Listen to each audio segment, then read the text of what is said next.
Gustog baho-baho ang akong ex-boyfriend. Itago na lang ko sa pangalang Lorna. Goal kaayo ko karon ni DJ Sam kay gibulagan ko sa akong uyab nga si Jimboy. 9 months na mi ni Jimboy ug open na mi sa ana-ana. Ganahan kaayo si Jimboy mo kit-kit sa akong simod sa iring DJ Sam. Kanang wa gyud limpyo-limpyo. Kanang bao-bao pagbulad. Mura pag naiuna sa ginamos.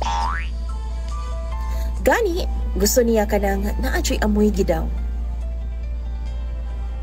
Gusto niya, dili manghugas kay original nga baho gyud ang iyang gusto. Mura siya og janitor fish, DJ Sam. Siya ang naga-general cleaning sa ako ang private part kumbaga during sa amo ang loving-loving. One time, 3 days nga naa siya sa business trip. Og sa pag-uli niya, timing nga bag-o kong ligo.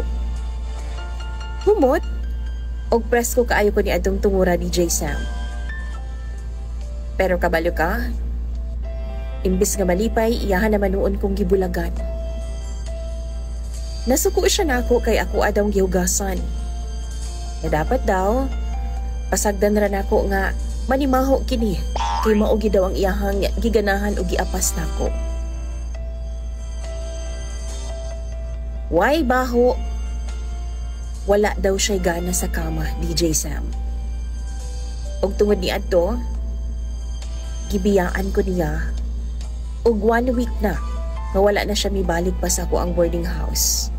Ni chat o di ba ka mag-call, wala gyud DJ Sam. Unsa man ang akong buhaton. In love kaayo ko sa iya ha. Tabangi daw ko be. Og hatagi ko ninyo sa inyong advice. Imong follower, Lorna.